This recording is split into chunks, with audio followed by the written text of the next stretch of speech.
believe we are just about ready to go here.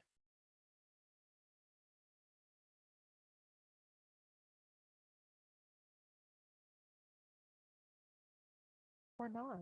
Give it some time.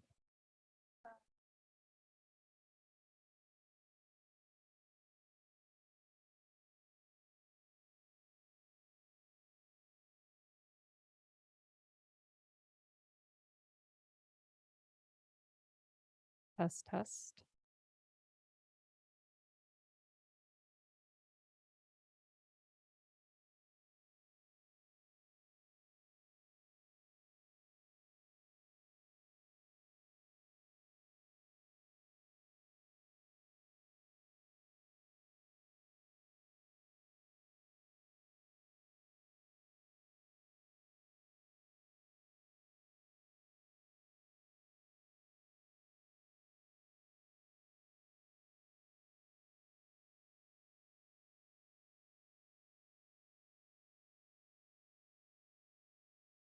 Okay, I think we're ready to begin here. So hello, everyone, and welcome to Concordia University's fourth space. Thank you for joining us for today's beading workshop with Indigenous Futures Research Center and Daphne Beads. To help situate you, we are streaming to YouTube live from fourth space, which is located on unceded Indigenous lands in Tiohtià:ke, Montreal. At Fourth Space, we work with our university community to mobilize knowledge by co-creating daily activities to examine research questions and projects in development here at the university. For those of you who are joining us in the space, if you wanted to get involved and participate, we encourage you to bring your chair.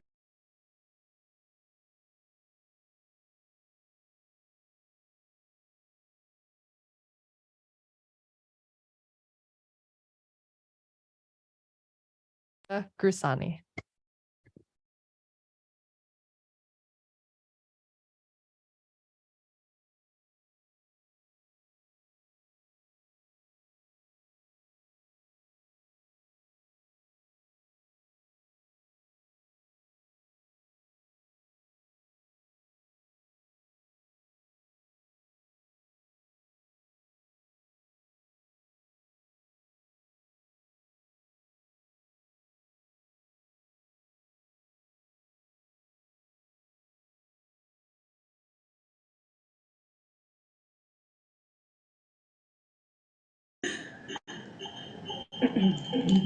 And fourth space to recognize.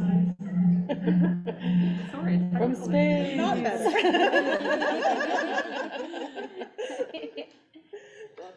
Sorry about that. From the moon? Yeah. Mars? We're good? Great.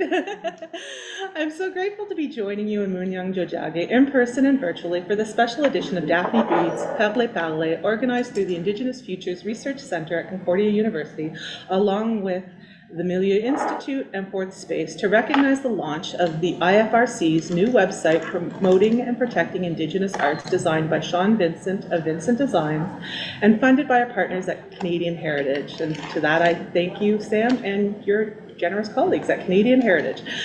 You can find the website at the URL www.ppia-ppaa.ca. I thank a big chimigwech to the IFRC Dream Team of Hans Lewin, Joël Dubé, and Nico Poole for all of their work to make the events these last 2 days really happen. I'm so grateful to the IFRC, especially co-director Dr. Heather Iglesias, for spearheading this project to turn the promoting and protecting the arts and cultural expressions of Indigenous people compendium of experiences and actions into a website that can continue to highlight experiences and shared insight that articulate both the real-life encounters and challenges with the misappropriation of arts, cultural expressions, and artistic practices, as well as some of the tools and solutions being advanced to address these challenges. We aim to continue these conversations through events and panels like this one. Yesterday, we had an amazing conversation moderated by Dr. Iglesias on appropriation in fashion arts with NWT-born Toronto-based fashion designer Sage Paul, visual artist Nico Williams, and fashion designer Julie Grenier. It will be available on the PPIA website in the near future. I encourage you to check it out along with this special edition of IFRC and Daphne Beads Parler. I'm so grateful to the members of Daphne Beads for taking the time to join us today for these important discussions and for you to learn more about them from the members. Joining us today are Centre d'Art Daphne founders Skawanati and Hannah Klaus, Director Lori Beavis, and Daphne Beads bead workers Jobina Pentanaquat, Gaia Denora Dumuline Bush, and Alma Moses. Bindigan Kakina. Welcome, everyone. I'm so proud to be a member of Daphne Beads myself. I'm hoping this conversation will carry out much like our regular Daphne Beads, parler. We can begin with introductions, discuss Centre d'Art Daphne and Daphne Beads, and have a broad conversation on beading, creation, and cultural appropriation, along with some other fun stuff. To begin the conversation, I will ask you to briefly introduce yourselves and share your connection to Munyang and Jojage, your relationship with Daphne Beads. And this might also be the time to share a little about the project that you will be working on this session. I can begin. My name is Linda Grusani. I'm an art curator, art historian, and arts administration. I'm a PhD candidate at Queen's University in cultural studies, and I'm a project manager for the Promoting and Protecting Indigenous Arts website project. I'm a member of Daphne Beads since pretty much the beginning. I join in virtually from my home in Ottawa, and I appreciate the community that we have created. Today I'm working on my sacred teaching floral earrings, a design I have shared through a workshop with Daphne Beads and continue to make. So I'll go to my left and introduce yourself. Sego Sewa Grego, Skawanati Ujats, I'm Skawanati, and I'm not talking loud enough, I'm told. So I am Ganyange Haga or Mohawk. My relationship to Jojage is, well, first neighbor, and now this is where I live. And I'm the co-founder of Daphne and the co-host of Daphne Beads, along with this one over here. Let me see, I'm a visual artist and I'm co-director of Aboriginal Territories in Cyberspace, which is part of the Indigenous Futures Research Center, I think. And today, yes, so Linda shared this wonderful workshop with us, which I don't know if you can see very well, people out there, people over there. These gorgeous earrings, I saw her wearing them, I think you were wearing them, right? And I was like, oh, Linda, I don't even wear earrings and I want those earrings. And so that turned into a workshop for Daphne. And so she came and she sourced all the beads, well, not all of them, but like a lot of beads she brought, but also all the, what do you call these things? The findings. The findings. So the little bit that goes in your ear and a little bit different stuff like that. And they're really nice ones anyway. And so I was very slow that night and I got one done. And in the months since, I have gotten almost all the other one done. And I'm taking advantage of today to have her I sat beside her because I don't have the confidence, even though she made these fantastic instructions, I just want a little support. So that's what I'm working on. Happy you're here and happy to oblige. So your colors. They look gorgeous. Yeah, they look fabulous. I'm gonna try wearing them. Yeah, my ears always hurt when I wear earrings. Sego Sewa Grego, Hannah Claus Janjats. My name's Hannah Claus. I'm a visual artist, Ganikahagan English, member of Tainanega First Nation. I'm living in Jojage for over 20 years. I came here to do my MFA, and it was the intention to never leave, and we never did. So it was good. We became friends with Skawanati fairly early on, and we recently opened the Daphne Arts Center. We just call it Daphne. Please just call it Daphne. We want to set the record straight. We just always want to call it Daphne. I think the in terms of names, we couldn't We had legally to for legal purposes. because it was already taken. So we had to add Art Center, but we just go by Daphne. And anyway, that's an artist-run center, contemporary art, Indigenous artists, Indigenous led. And then we had, it was like with the pandemic, we always thought there'd be some kind of like a meeting and beading and this kind of a group, and it was online for the longest time, but now started to be in person at the center, which come on and join us Thursday nights, 7 to 9 on, okay, directors tell me not next week. We do it every Thursday, except because of this one and because of lots of business, we're gonna skip This is the Daphne this Beads. Thursday. Yes. This is our Yes, Daphne yes, Beads yes. for this week, but otherwise it's like, we decided like, 2 weeks on, 2 weeks off, 1 month, like, people are never gonna know when it's on, let's just do it every week. So it's pretty much been that. If you sign up, Guy Denora will send you a message saying that it's happening, when it's And you happening, can and sign where up it's to the happening. website, you And you can, sign up or to the sort of Facebook page is really good for people to Yeah, learn we do about have a what's going website. on. Anyway, so I'm working on a little design that came from the Be This in Your Style challenge for September.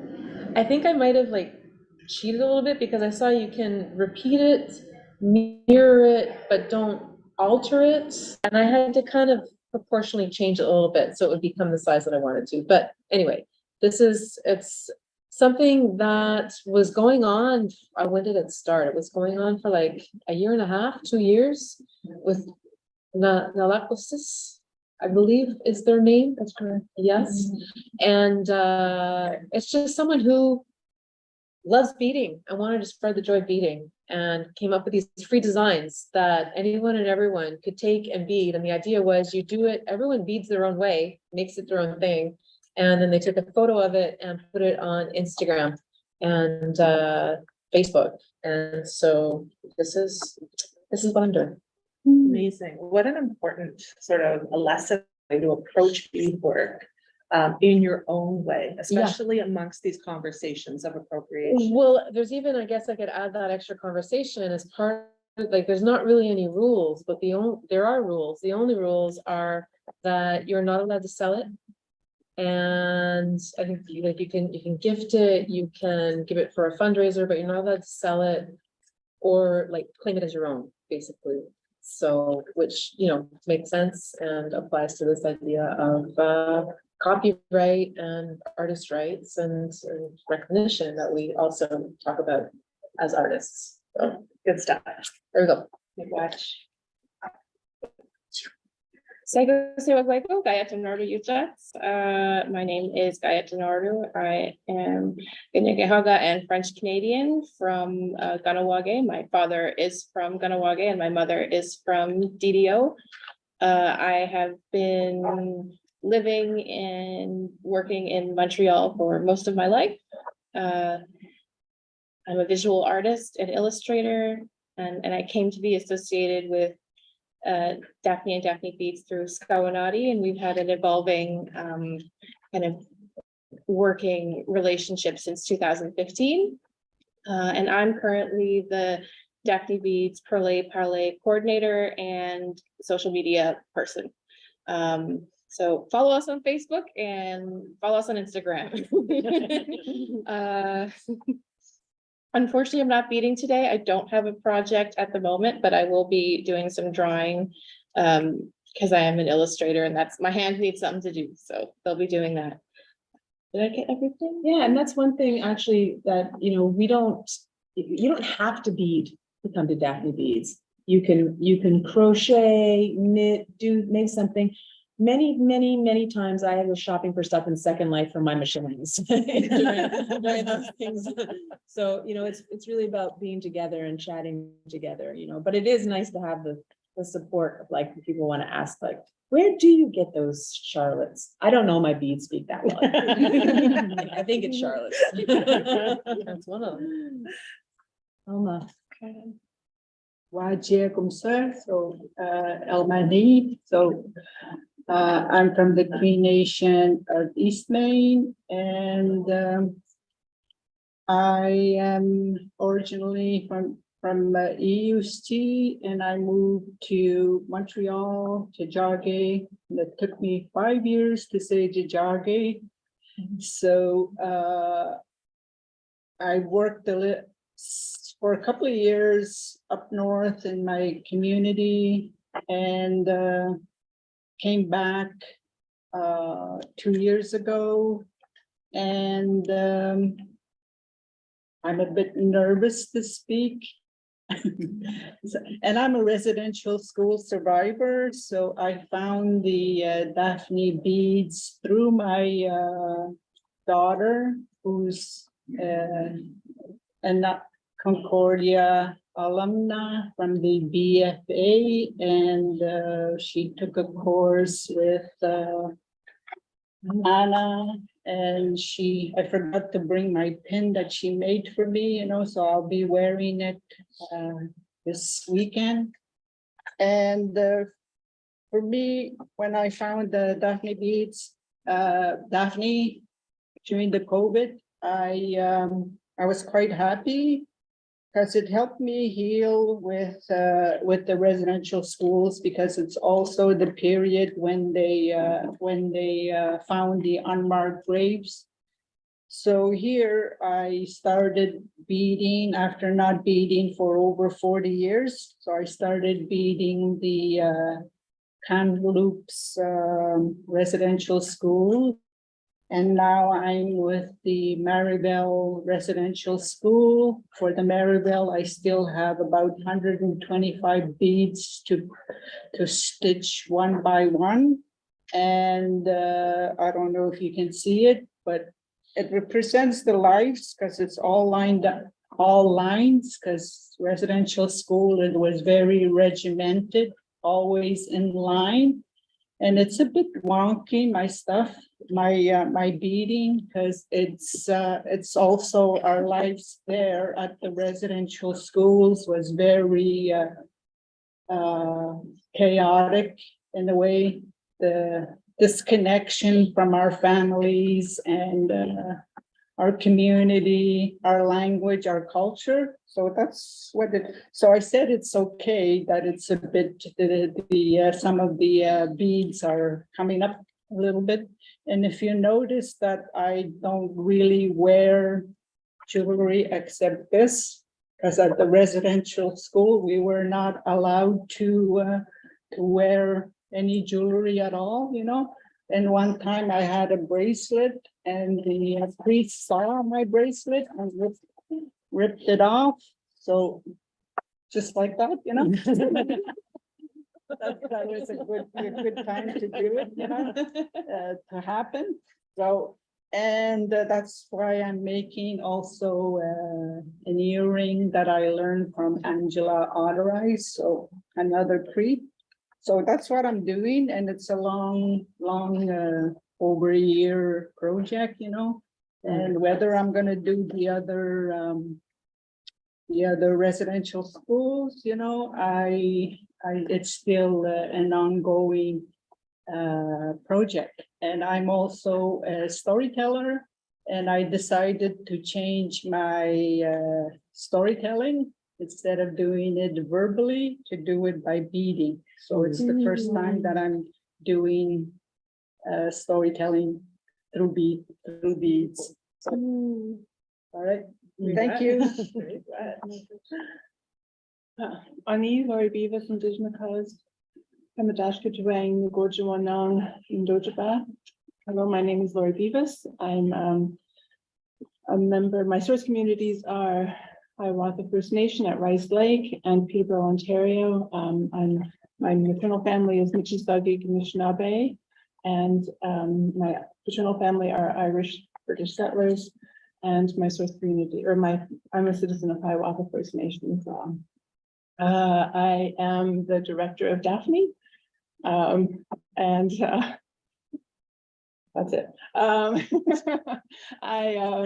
I've been involved with these wonderful people since March of 2020, when we all sort of went indoors, and all through that sort of the next few months, we were coming together regularly through our screens and talking about how do we actually activate community. And we just decided that the best way to do it would be to have a virtual kitchen table and have people come and gather around it. So then we started Daphne Beads in December of 2020. So we've been doing it almost continuously since then every week. So it's been really, really lovely. I've lived and worked in Jajagi now for about the same time as Hannah, about 20 years. I came originally to Concordia to do my undergraduate in art history, and then we went away and then came back and I did my MA and then I did my PhD after that. So I'm fully aware of and very comfortable here in Concordia. So what else can I say? I'm also an independent curator. The basis of the work that I'm doing today, I don't usually make earrings for myself because I have a series of just making one earring because I join a workshop and never finish anything. Even the one that we did with Linda. But I You make pendants. Get some shiny. So the basis of the work that I'm doing today, and this is actually the one that I finished, is that it's based on a design of a quill-work design for some baskets that I've been curating in Peterborough, Ontario at the moment. They were quill-work baskets that were given to the Prince of Wales in 1860 and given by the women of Rice Lake, given by the women of Rice Lake, Hiawatha First, from Hiawatha First Nation, what it's called now, to the Prince of Wales when he came and visited Canada in 1860.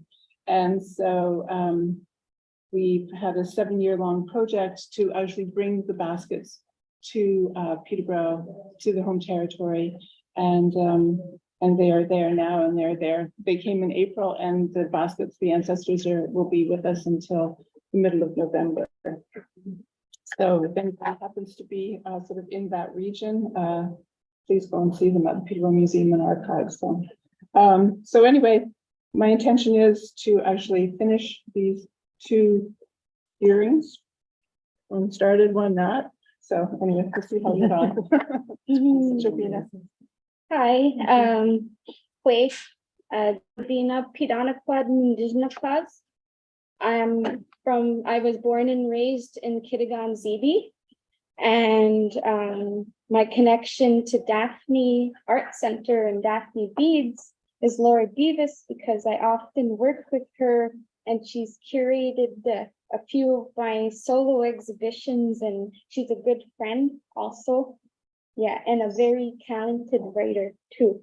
So I've been in Dojage Munyang for like on and off. I moved here last year to pursue my MFA in fibers and material practices. I have a bachelor's in art history with a minor in photography, and that's a huge component and a catalyst for my work, because I always say to people that I use art history as a weapon to speak the language of the colonizer. Because when I think about the Jesuits enforcing, and they literally learned our languages to force their religion and their beliefs upon us. So I feel, as an art historian, and I'm an academic as well as an artist, I can do that same method in the same way. And that's the way I see things. And this morning, I spoke to the Vatican staff, the Holy See, and online, and I will have 2 works installed there. And I'm very happy because I see my work as medicine and teaching. And I'm happy that my artwork and talent has afforded me to go in the Vatican, which is a very rare opportunity. It's very exciting for me. So currently, though, I'm working on, this is for my fiber arts project. It's on Turtle Island, and it's going to be a pin cushion. I'll show the drawing. It's true to size to the cushion. And I have the map of Canada on it. And then I'm gonna have earth from my community, and I'm going to mount that cushion on top of the earth. And then I'm making this rosary and I'll be making my own porcelain cabochons with my own transfers. And I know that Canada is built largely on Christianity, the misuse of Christianity. So I'm taking the idea of what you might see in a souvenir shop, like a little beaver, a teepee, which is kind of like a pan identity kind of thing that's not really associated with us, but it's accepted as our identity too. And also I have a maple syrup bottle, the Queen's crown, and a little beaver and a maple leaf. And these are all going to be done in China blue, in porcelain. So I'm very excited because it's the first time that I use ceramics in my work, and the beads are going to be like ocean blue. And I'll probably make the cross for the rosary myself. And I'm very excited for this project. I told a lot of other Indigenous people, and they're like, ooh, that's badass, because like it's something that's kind of like mocking Christianity, but I'm telling the truth because I'm showing a real like Canadian identity. So that's what I'm doing. And that's it. Yeah. Amazing, Jovina. Thank you. Miigwech. Yeah. I think if the audience is interested in coming around the table to have a look at what we're working on, I invite you to come on up. I think you should force the audience to come up. Please there. don't. Even if it's not like a seminar, like sit in rows, I think we should make everybody come up and sit around the table. Come on up. Ooh, we're matching today. Because it's like just any color. Everything goes, no spots are visible. Truly. Do you have any questions or? Oh, yes, there's 550, it's so close. And the higher the number. Yeah, what did you say you- is this- That's the way I could explain it. But I haven't. That's, Yeah. Oh, So is it a That's bead how I or? roll, because you can do really Yeah. intricate Yeah, styles. we can do, I am totally open to doing a workshop. A little bit, yeah. Yeah, I'm using sharp, but yeah. I realize that people. Sharps are multifaceted, but these one are just pearls. Yeah. You could probably only do a little bit of. Yeah, but I love gold color, it's so pretty, and everything's gonna pop, like once it's all together, it's gonna look really cool. Yeah. I don't know, I can have it. Thank you. Yeah. 60s and 70s. But not like they used to. Yeah. Mhm. So that's like what it's gonna end up looking like. And then there's the rosary that I'm using. Just pretend. I saw the exhibition. Yeah. This is much better. Oh, you did? Yeah. Well, we still have the whole, we'll still continue with questions. The ones that were over in this other building? Oh, yeah. No, that's just, yeah. Right? Yeah.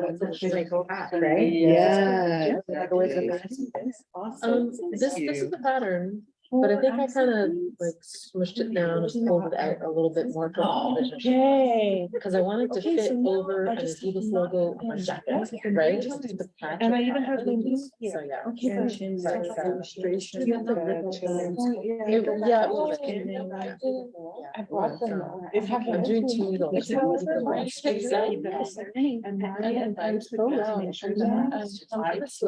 Oh, there were a lot. Yeah. A lot. This Maybe like this I 20 think or more. well, All this and I did just in the forest. And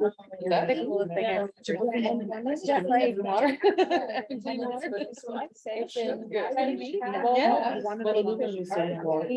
Yes. And we saw the English. And in 1920, the church would buy these artifacts from the World Fair. No, I'm like transfixed. I was just like staring at it. I was like, oh no, it's gonna. Yeah.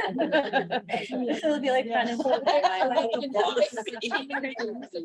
Yeah, I forgot to mention that I'm a professor here. at We'll bring it Concordia. back to question time. Thank you so much for coming in and working. How are you? So my first Yeah. question was sort of covered. It was to talk about how did Daphne come to be and what role you see Daphne Beads serving your mandate and the community. Was there anything that you wanted to add to what Anna shared? I was just thinking we didn't, I mean, we just didn't mention Nadia Muir and Caroline Monet, who were the other The other co-founders. There's four of co-founders. us that all kind of came together to What was the moment what was the moment? Because we're talking about, ideas of sovereignty, self-determination. I'm thinking creating a center like this and somewhat, I can see your face. I don't know if it's No. because you're doing it or not. It's because I did it the wrong way and I made a face of like dum dum, Skawanati, you did it the wrong way. That was not Linda dum dum. Sovereignty, self-determination over arts and cultural knowledge and Indigenous arts leadership. So what role do you see Daphne serving amidst all of that? How you doing? I think you can answer first and I'll Okay, well, you asked sort of how we started, Yes. and I think. And I'll jump in it's- on that for sure, Yeah, 'cause for it's so sure. fun. Well, I mean, it's something that we've all just been talking about forever. And I guess my forever would be since I moved here. So for 20 years, and it's going on even longer with projects that like was you've been doing. yeah, like Nation to Nation with Ryan Rice and Eric Robertson, we started in I think 96 or 5. And no, before that, actually, there was a gentleman hanging out around here named Dana Williams. And he was in the show that Nouveau Territoire, 1992. And I remember people were saying he was going to be the next like big thing, kind of. And so he invited a bunch of people like myself and Ryan and other people who were at Concordia at the time, like Varan Pardeatan, Mary Longman, Eric Robertson, and Arthur Renwick. And I hope I'm not leaving anyone out, but because I remember he invited us to his apartment and it was like super small. It was like a 1-bedroom apartment on Saint Laurent and Sherbrooke. And he proposed that we start the Montreal Artist Group, or maybe Montreal Native Artist Group. But I seem to remember MAG, but that might be from our naming sessions. And he said, and I will be the executive director. I remember that. Self-proclaimed. But it takes, I mean, there's that idea, but then as we learned, or I learned, it took a lot of work to get it past the idea phase and into the amazing phase that we are now with our own beautiful custom-made space. Yeah, I will start the part about how I think it happened and you can correct me, but like what happened, is there's all kinds of projects were happening, all kinds of projects for Native artists were happening, and suddenly and finally, the funding bodies were like ready to give money to us, right? And what I think happened, okay, wait, one more whole other part. It's a long story, actually. So Hannah and Nadia and I slowly, I think it was because of beading, I think it was because of the Walking with Our Sisters project that you said, why don't we all bead together? For that one, yeah. And then the three of It's like us. it's more interesting to be together. There was one time that Dana was there and we had Skype, remember Skype? Candace Hawkins Skyped in. And so that was one, because there's a picture of that, so I know that really happened. Yeah. But like, I feel like there were other times that it was just the three of us, because there was definitely like, we would meet and we were like, oh, we should like read things to get like smarter. And to like discuss it, We were saying we missed community to talk with about these things that we knew were going on, like, Indigenous thinkers exhibitions and whatever that were happening outside of Quebec. They weren't happening in Quebec. And they weren't being talked about in Quebec because people didn't really care about Indigenous art. So we did. Yeah. So we were meeting and stuff, and then Hannah's like, oh, that's my phone, so I'm ignoring it, everyone. So, I think there's gonna be money, she says. I think that this is a really smart time to actually start something. And we can like apply for this money. So, and I'm like, I don't have time. And she's like, you have to be part of it. You're already blah, blah, blah, blah, blah. And I always thank her, like about every so often, I'm like, Hannah, thank you so much. Hannah, thank you, Nyalagoa, for like twisting my arm just a very little bit, because I'm so proud to be part of this project. I'm very happy. And so, yeah, she was right, like I'm making it really sure. This is the better part for you to say, I think, because you knew all that. So anyway, one more thing is that the really hard part was like, getting our name registered as a nonprofit organization. So finding a name, we did. Choosing the name. Yeah, choosing the name took forever. Yeah. And how'd you land there? So Caroline, so at some point in here, mostly the three of us talking, and then like Nattie's like, well, I think Caroline Monet would like to be part of it. And we're like, yeah, bring it, And so, but she had like weird ideas. Caroline, if you're watching, I never told you, but there were some weird names. She proposed. And it was like, it really felt to me, and you correct me again if I'm wrong, but like, I felt like there was a generational difference. Like the names she was proposing were so like hip. And so it was just like, it was cool. Like we were like working through it. It took forever. Well, it's like naming a child. It really I never was. realized how hard that was going to be, but it's like, because you're not doing it all on your own. You have to Yeah, do you it have to share with well, someone. You don't have to do it with somebody else, but if you're doing it with somebody else, it's gonna be hard because they're gonna have their preconceptions of what they think or not. So Yeah. Caroline finally one day came, because we think we have it, and then like Nadia will come back and be like, I don't know. I kind of changed my mind on that. So we were just like pulling her hair.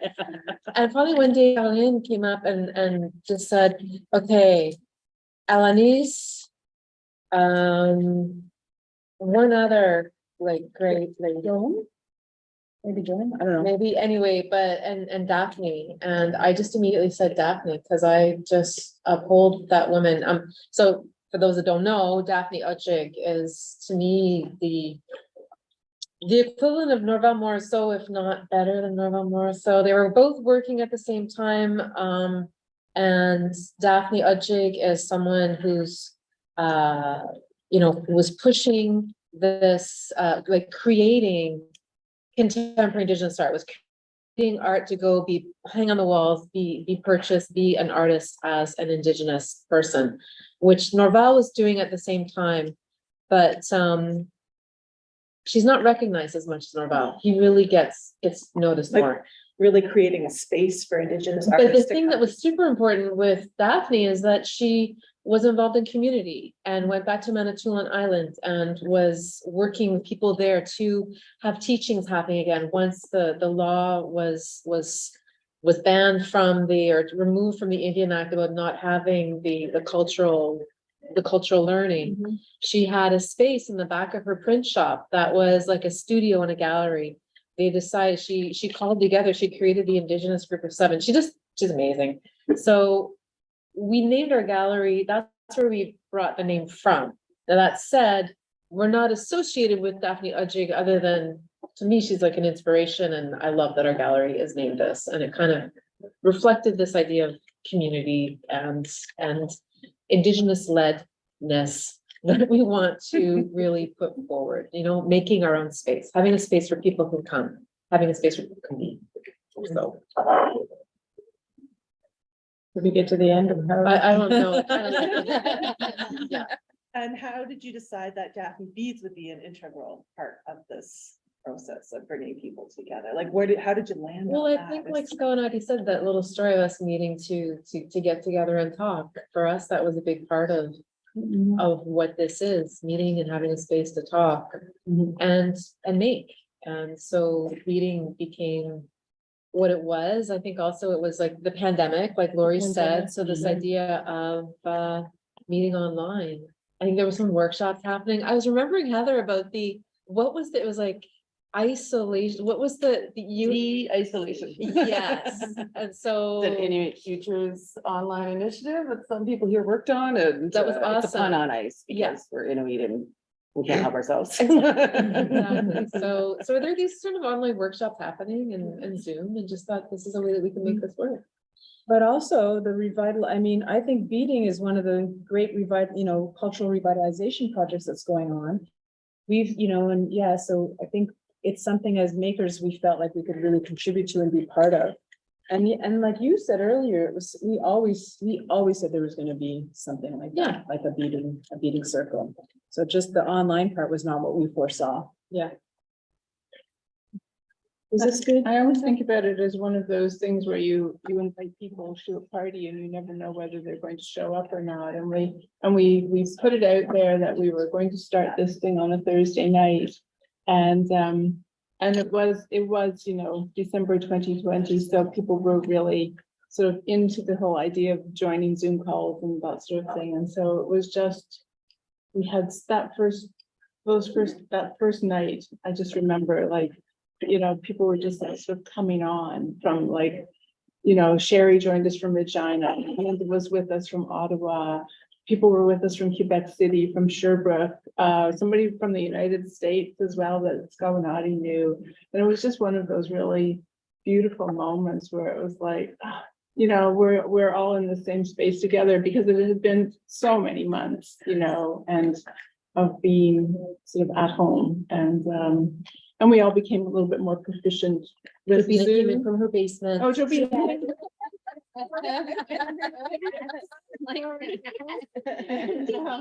Casey. Yeah. But it was just a really wonderful moment. And it was and it just also just was like, yeah, we're going to be able to do this actually. And we're going to be able to get through this together as well, which I think is really, really important. And coming together was so important for me as a new beater. I've only been beading for about 3 years, and it was, picking up a needle right before the pandemic. And I just thought it was at it was the beading symposium in Winnipeg that I started to bead with people, and then the entire world. That was February 2020, and then the entire world shut down, and I felt an opportunity had been closed off. I was like, I just met all these great people. We made all these plans. We were going to do things together, and then nothing was happening in person. But it's just amazing how it had all moved online, and so that we were able to come together and fill that need together using technology. It took a lot of the loneliness away. And for me, I'm so grateful for opportunities like Daphne Beads and the other circles and workshops that I did. And that's, part of the reason, we learn all of these things and people give so freely. And I think we should talk about the big question today about appropriation and stuff, but as a way for me to feel comfortable of taking in all of this knowledge and to show gratitude for it, that's why I developed a design that I could then share. I never considered teaching beadwork. I'm a newbie at this. But you're just very good. Excellent beater. Linda is an excellent beater.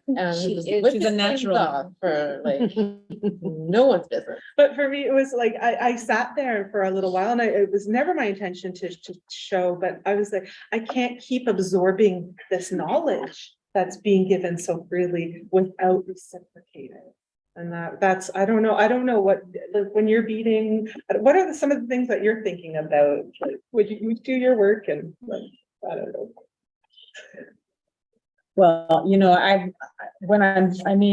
usually when I'm beading, I'm talking to someone. So yeah, but I'm not a big beater, so, but I think of I can't even tell you that there's think about people in my life. I think about the next project. I think about problems of the world, and I do, but one of the things that, that you remind me of when you say this is I wonder about how did our ancestors do it? I really wonder that a lot with a lot of the things that we do, how long, right now I'm thinking a lot about corned beans and squash. So I'm wondering how did they get backaches? Like, were they in there on all day long and so they had a backache, or did they like take a lot of breaks? You know, like just like where did they go to the bathroom? You know, like when did they have, you know, smoke breaks? Like I just think about, so sometimes when I'm doing certain work, well, when I made the wampum belts, that was a real one where I'm like, I'm doing these same motions as my ancestors, you know, like, wow, like how do I differ and how are we the same? That's something that I enjoy thinking about when I'm doing like particularly when I'm doing a craft that someone else, I had a really good word, but I can't think of the word. But particularly when I'm doing something like that, like an ancient craft, you know, I'm like tapping in, blood memory. Yes, that's beautiful, Scalinati. Anyone else wanna? I just wanted to say that, you know, when my daughter told me about Daphne, I asked, is it Daphne Ojik? Is the, you know, because, you know, and I'm glad that she bought her books because Daphne Ojik too, it did some art for illustrations for books, you know, and one of them was the Tales from the Smokehouse, you know. So I'm glad that because those are from what we call Adiukan, you know, not the Tabajamon.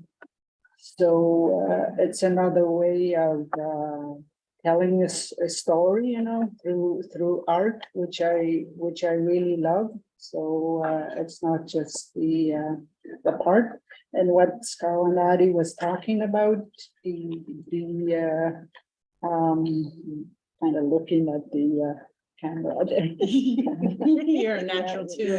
And I did participate with you know, my mother and my grandmother, you know, participating in these beading sessions, and people just go and do their you know, come back, tell stories, go get themselves tea, and it's, you know, if you are there, you know, you would ask yourself, you know, is it really?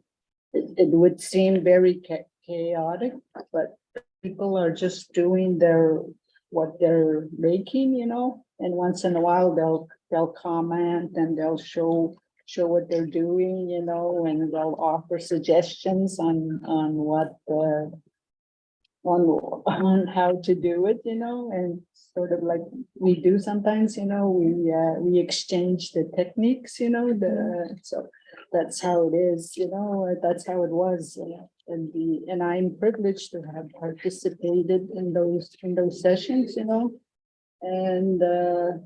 and by finding the Daphne, you know, it reconnected me back to beading with my grandmother as a child, you know, and I was not in residential schools, and reconnecting with that. So that was important for me, you know. So, and it's also a way of because with when they found the graves there, it was a really how can I put it in English words, you know? It was really hard, very hard news, you know. It was enough to have the apology than to really have the unmarked graves and how to heal from it. So I found it a way of doing it. So I'm really grateful for Daphne for that. Thank you. Yeah. Yeah, well, I'm a self-taught bead worker, but when I think about beadwork, I find it very empowering because of obvious reasons, I do not speak Algonquin fluently, but when I realized I was an artist and I was quite good at it, I felt very empowered because I could use beadwork to tell a story. And because I'm not following traditional patterns, it's more like Jobina style, I feel like I'm telling a more accurate story, which is very important and essential to me because I can speak a language that everybody could appreciate to talk about colonial atrocities and my own Indigenous experience. So for me, that's what I think of. I think of in terms of storytelling and telling a story that's very personalized and very individualized, because for a very long time, people were telling our stories for us. So now I have this platform and I have this chance to tell my own story. So that's what I think about when I do beadwork. I'd just like to jump in quickly.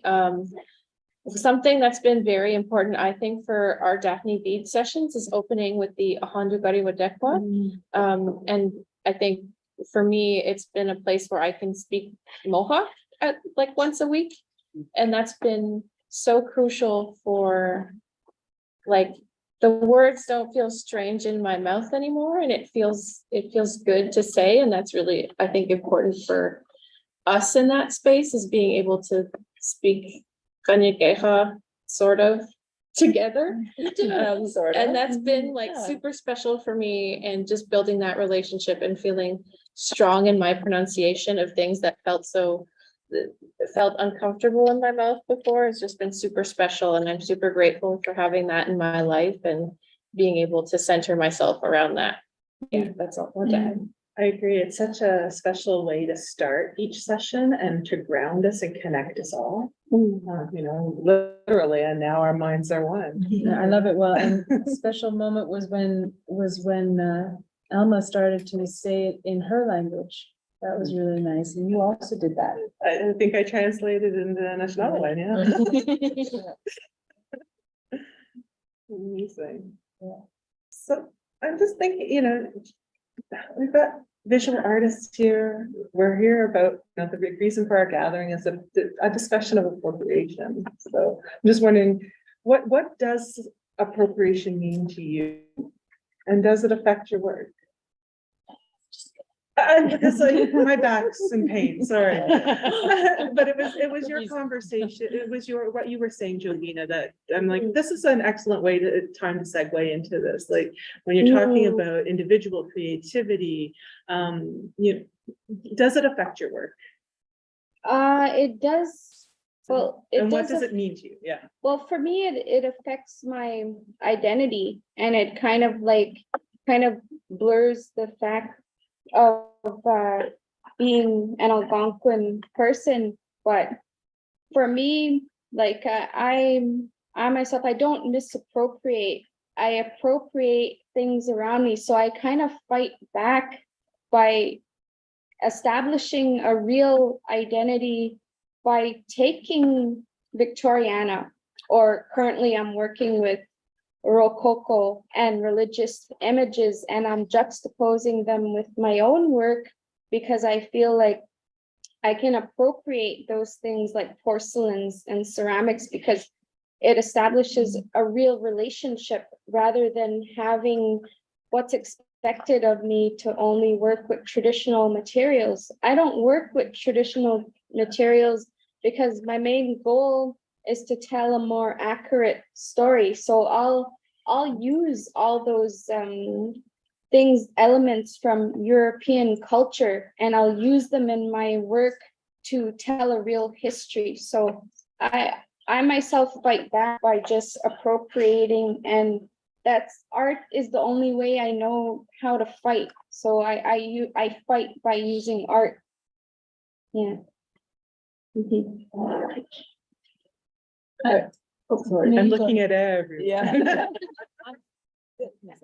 In terms of appropriation, there are some stories where I'll just tell to a certain audience, because not everything is public. So, and sometimes there are certain things that, that are not mine to say, or show. So, and I always, because my dissertation was about the oral tradition, and I had to ask myself a lot of questions about appropriation, who gets to tell the stories, how, when, to what audience, and all those things, you know, and what language as well. And the traditional, the orals, the older that they get, those ancient stories, you know, they're not protected the same way, even if they're told in, as in the written form, you know, you have copyrights. So I have to be mindful of those questions, so. And which ones, because I used to teach here too, and at Concordia, like 6 years ago, I was a course lecturer, and I had to think about those about appropriation in all aspects, you know, and storytelling, the arts, and dances, and how to be respectful towards the indigenous people, you know, was a big thing, you know, to even the languages too, you know, how to, because sometimes they get also misappropriated, you know, when people take a lot of space, you know, when indigenous people want to reclaim their language, you know, and if there's a lot of not that people may think that it's actually racist to say it, you know, but if you're taking all the resources that are set there, you know, it could become into a misappropriation of the language and the culture as well, you know. So to be mindful of those issues. So maybe I think too much of it, because, you know, I was you know, I've been to residential school, and I saw what happened to us, you know, and I think when the residential schools, the Truth and Reconciliation happened first, you know, I was very angry, you know, because people want to be educated, but it wasn't like that for us. You know, we were expected as 5-year-olds to pick up the language, the colonial language, right away. We didn't have any nice, safe places, you know. There was no translator. We had to pick up the language in the same day. If not, you know, your corporal punishment was humiliation happened, you know. So it wasn't that sorry to be talking. I'm talking about these issues, you know, because it's gonna come up with the Orange Shirt Day, and everyone is gonna come out with their T-shirt and everything, you know, in the orange color. So I think it's important to talk about it, you know, and since I made this too, you know,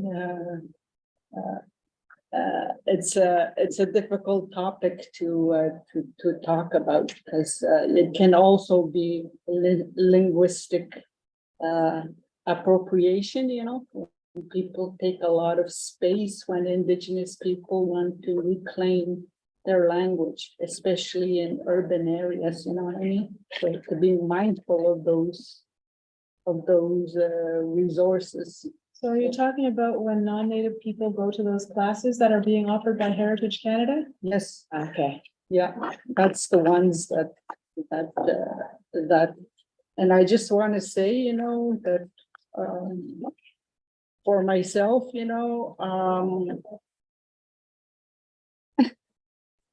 I want to be respected, you know, and not to be approached whether I'm this or I'm that, you know. I'm in my own journey, you know. When I participate in those events, I'm not there to educate people, you know, because I'm there in my own as a private citizen, you know, indigenous person. I'm not there to educate the public about, you know, about residential schools. Because, you know, I was 5 years old, 55 years ago, you know, I learned about Canadian culture, about Canadian language, French, English, the history of it. They have to take the steps to do it. Do the work. Do the work, you know what I mean? And, yeah, so. Jimmy Wedge for those teachings.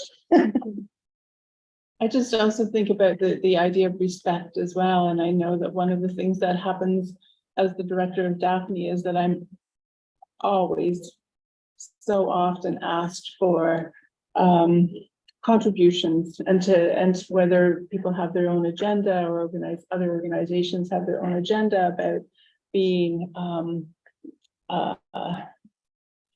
sort of wanting to sort of make inroads within the context of their own organization. And I do think that this kind of goes into appropriation as well, because they're constantly trying to appropriate our time and our knowledge. Your And, labor. And, you know, it's, and there is so often, it's sort of unknowing, but it's also, seems to me, a huge lack of respect for what we're doing and the job that we're doing in the context of our own, I'll say little, but it's not little, we're 4,300 square feet, but in the context of our gallery and the time and the capacity that we have. And so there's so much you know, reliance and sort of on sort of making us the source of all of their information, and it's also, you know, people expect things to just happen like so quickly.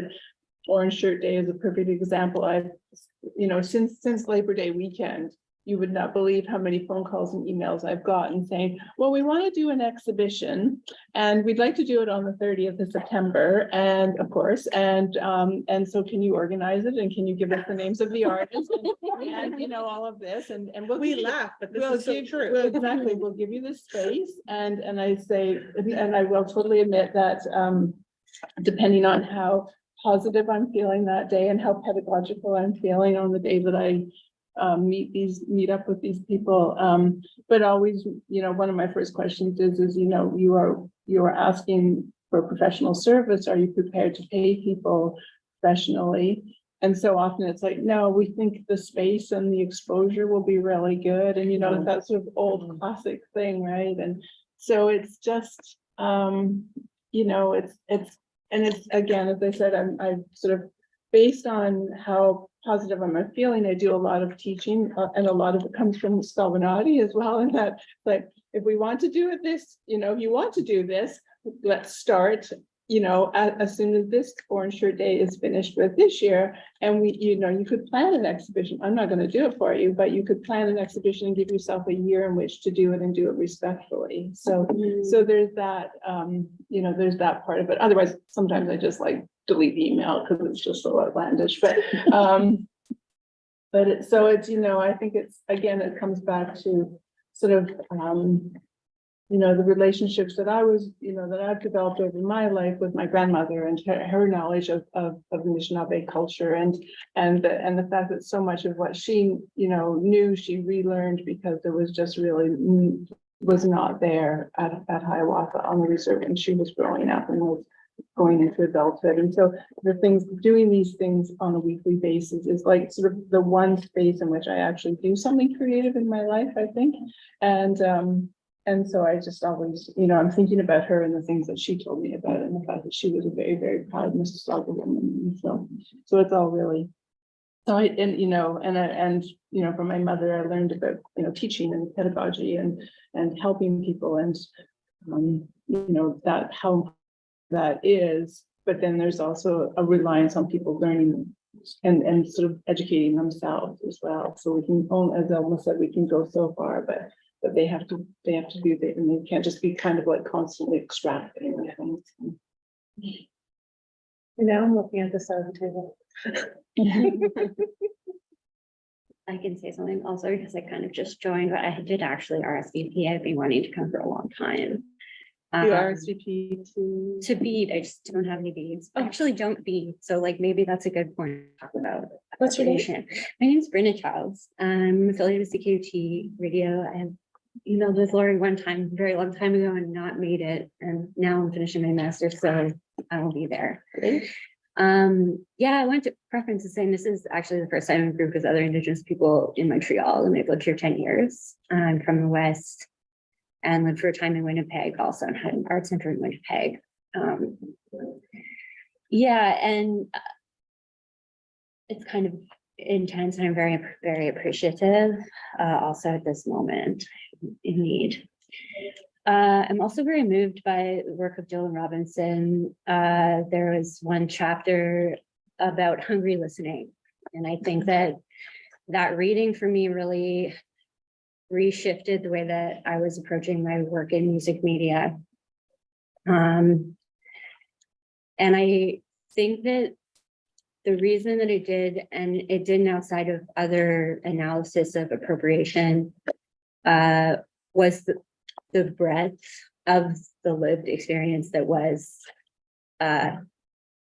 illustrated in that reading.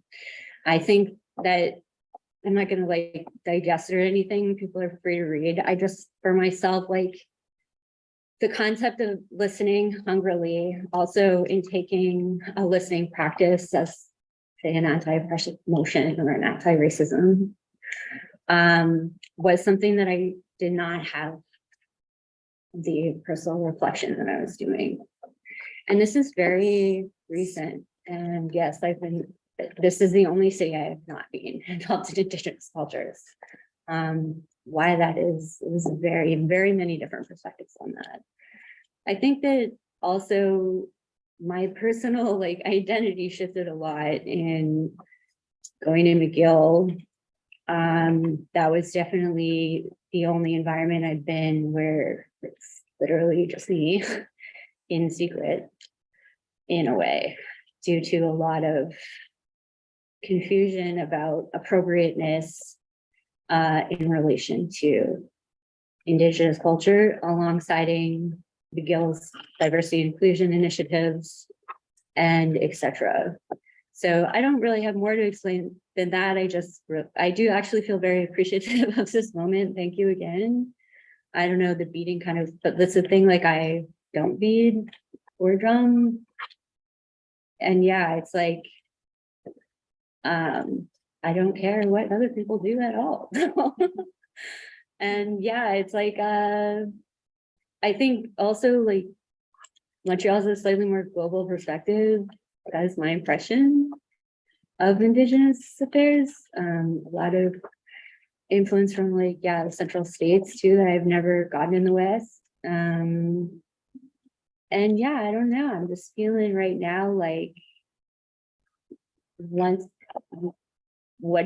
how do you express yourself in a different way once you're in the like literal elite? I think that is, and like it starts to become like, I was feeling that almost all of my like things that in the past I had really a lot of connection and identity with, that were a solid part of myself, is like I no longer can embrace those things in the same way.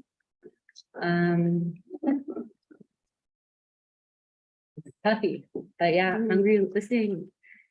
I don't know, I think for myself that was just like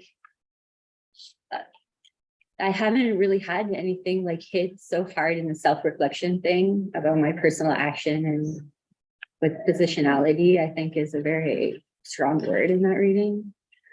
So yeah, I recommend, because happy to be here and not beading. So Thank you.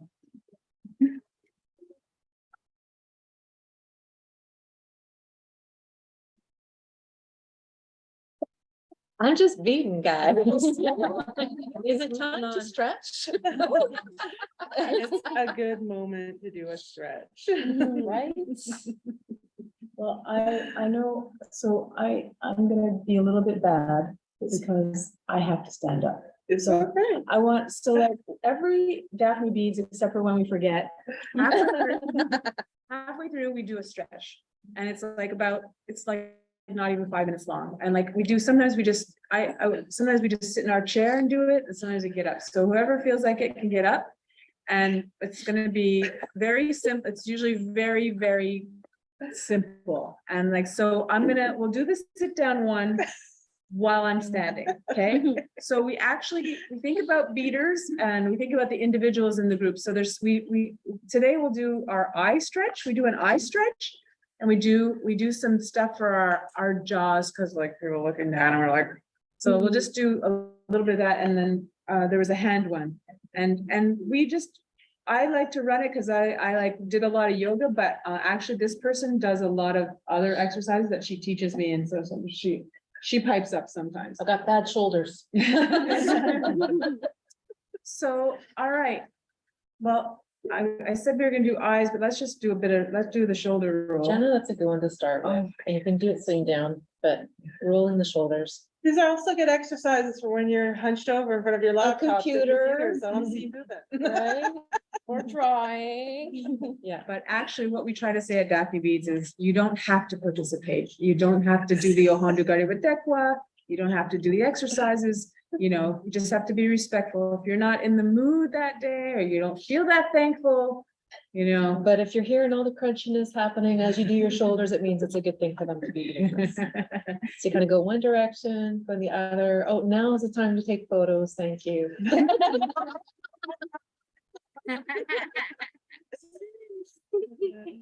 You can do the shoulders one.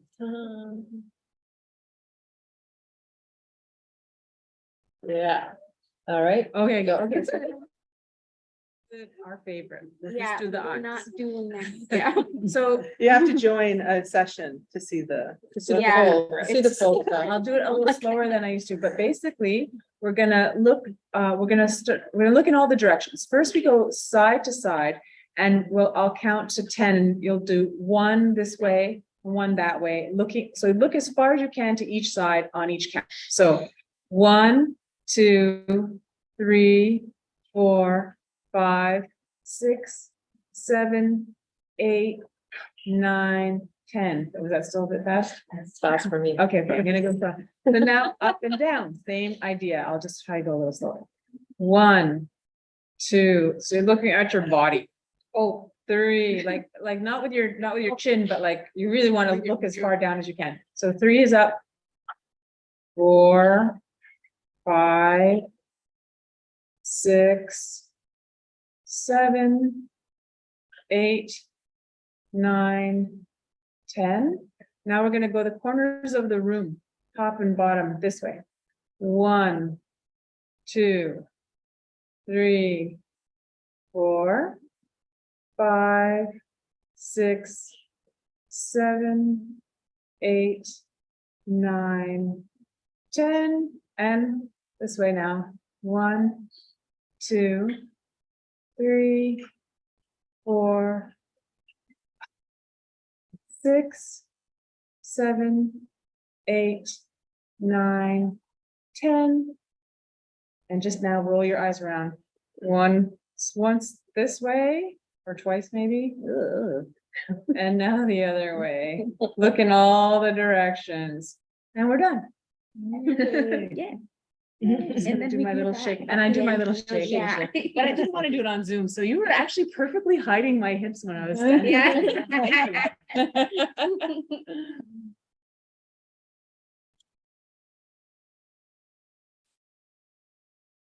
Right. So in recent years, Indigenous peoples have been championing the development of major changes at Canadian cultural institutions that encourage these institutions to reframe and reconsider their responsibilities to First Nation, Métis, and Inuit art in Canada, whose cultures and knowledges they often hold in trust. This has resulted in beadwork having received more appreciation and visibility in recent years. Does anyone want to share where they would have encountered beading in the past and how that's different today? Like growing up, thinking about where you would have encountered it, because it's different now. We have access. I think there's an increased access to beadwork. I've had an incredibly privileged position of working with many collections, and I recognize that privilege, but I think more people are seeing it. So just, how is that, if anyone wants to reflect on that, how it's different and that could be increased or decreased or good, bad, that sort of conversation. I think the beading used to be called craft, considered as craft. But in terms of beading, I did beading with my grandmother, as I said earlier, making necklaces. Then when as a teenager, there was no jewelry, so we just made our own, chokers, beaded chokers, and earrings, you have the old style because you have porcupine quills, So that was and making headbands too, That was another, and those beaded with the necklaces beaded on a loom, with the fringes, and I love fringes for myself, so that was the style, And And I see, are you seeing more or less of that now? there are some communities who made those old, the 70s designs, I call them, and now you have more variety, more when you go somewhere, there's a lot of earrings and a lot of choices that you can make, you can see, beaded rings too, that are and necklaces too, they're however, the stuff that we don't see as much, but I did see it, the artist there who did is the beading on the clothing that we used to do in the old days. Now it's less, we just have earrings. And I think the creativity on the earrings it's awesome. And the necklaces too, beaded necklace and the bracelets too, Yeah. So All that. So I remember, so like Kathleen, my cousin, was like always an artist, always. Kathleen's a Daphne Beads member, comes all the time. She was making all those things that you're talking about, that 70s stuff. I forgot about some of those stuff, and thanks for reminding me of some of that. And so like what I'm seeing now is it's built, I just see like, it's like evolution after evolution after evolution, incorporation of new materials. Now we use crystals, people who use that, rhinestones are in beadwork a lot. The backing, you go to the bead store and there's like silver backing, Gold plated. yes, silver plated beads, but also the backing can be like, not like, we want to be all authentic, but like there's like vinyl, pink vinyl and gold and everything. And then you see like the pendants, like now there's like, well, first of all, there was the Bruins and the hockey teams and the sports teams, but then there's also like people doing, I saw a Sasquatch one in Winnipeg recently. Sasquatch sighting.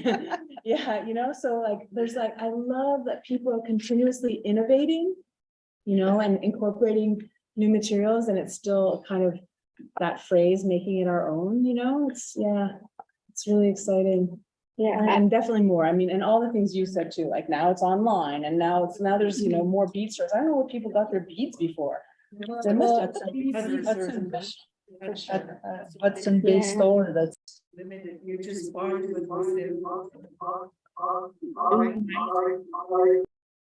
anyone?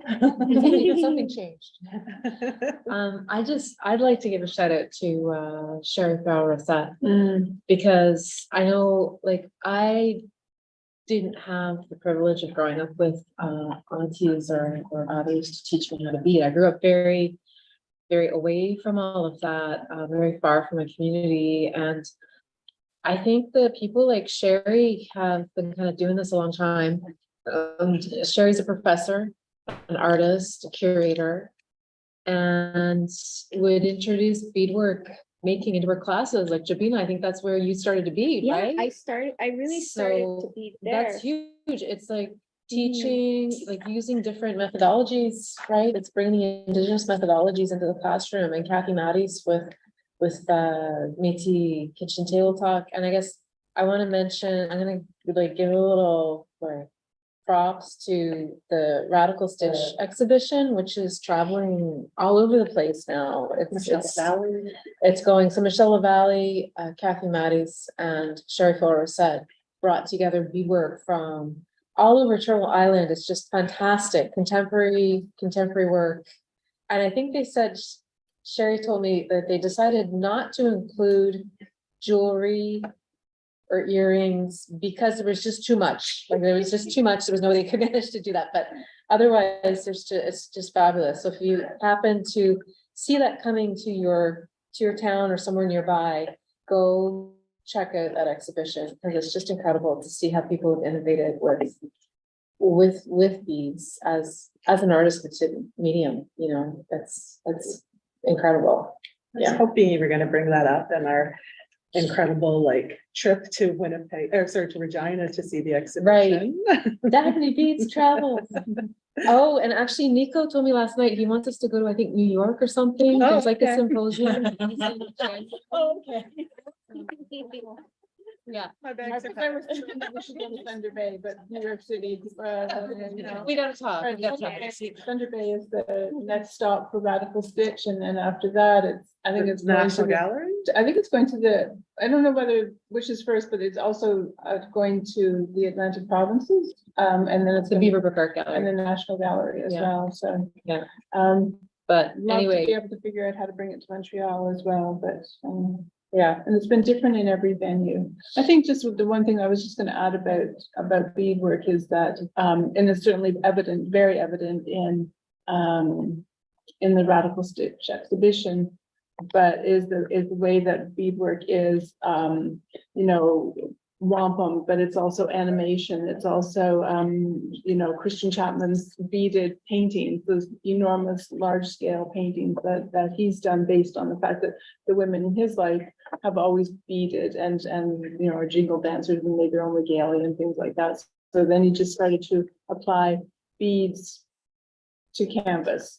And so there's and with, you know, Hannah's work that's in Radical Stitch is a video of, you know, so there's so many different ways in which it is coming through. It's not necessarily the seed beads on a piece of fabric or on earrings and things. So it's so rich, and it always has been very, you know, very rich medium as well. So Yeah, I can recall when I was in art history, when I first saw the work of Ruth Cut Hand, which I totally admire, and now she's my friend and we talk on Facebook, and I never thought that would happen, but I really, from what I knew about beadwork, like I knew it was in my community and I had beaded items, but it was more like a craft.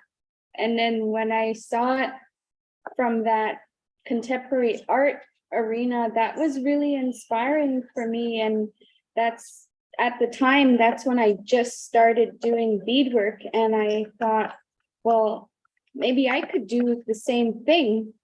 And now, like, I'm showing my work in the contemporary art galleries. One of them was the Maclau recently that was on all summer, and I was showing alongside artists of various mediums, not just beadwork. It was like Jean-Paul Riopel and Betty Goodwin and stuff. And I thought, for my art to be beside that, I never saw that coming. But like it's really refreshing and interesting that it's being recognized as a contemporary art practice that could stand beside anybody, like, and not just like particularly just beadwork. So it's good. I like that. Yeah.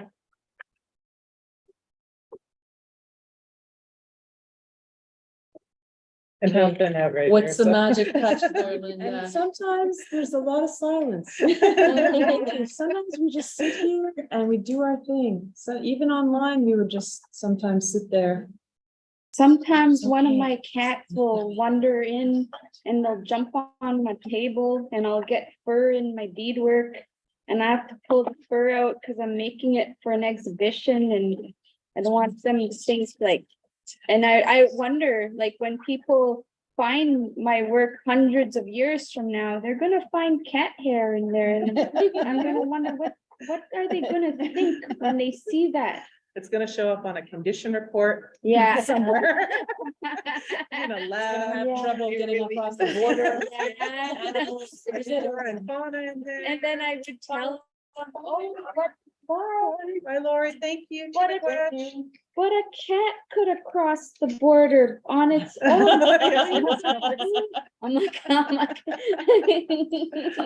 Same thing with those porcupines. oh, yeah, Yeah. yes. Well, I bought some quills at a Oh, yeah. powwow this summer in Seattle, outside of Seattle, and I'm just so excited to see this big like quills, like he had just bags of them. I was like, oh, quills.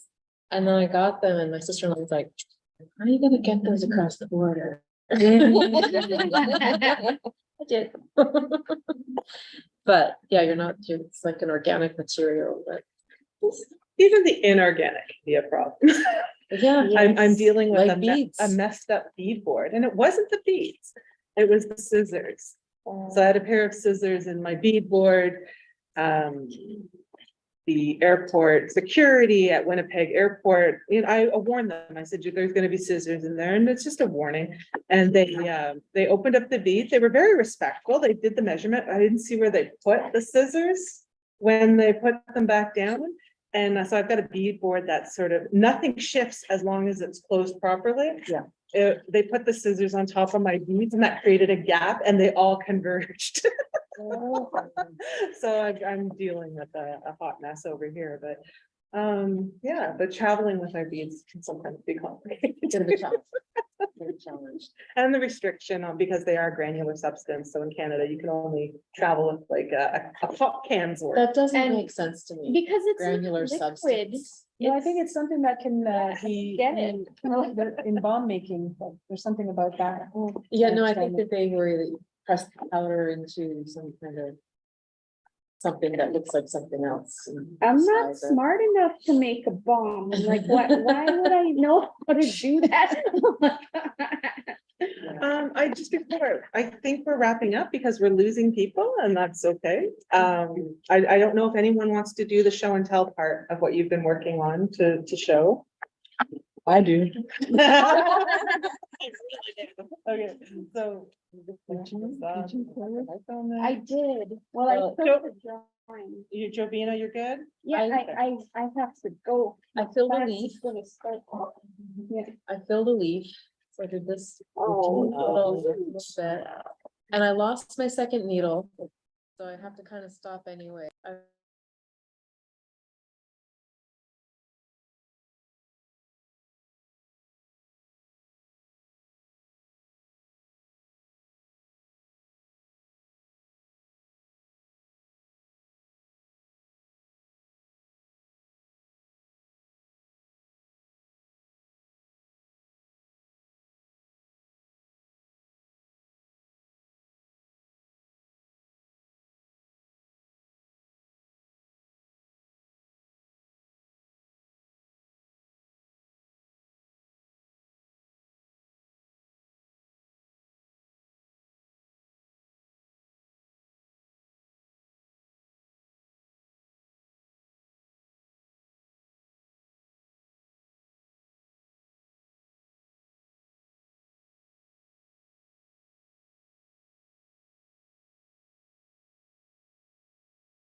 -pp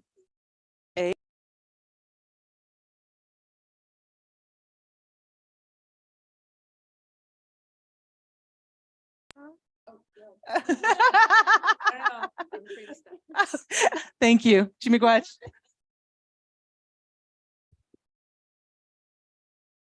Thank you so much.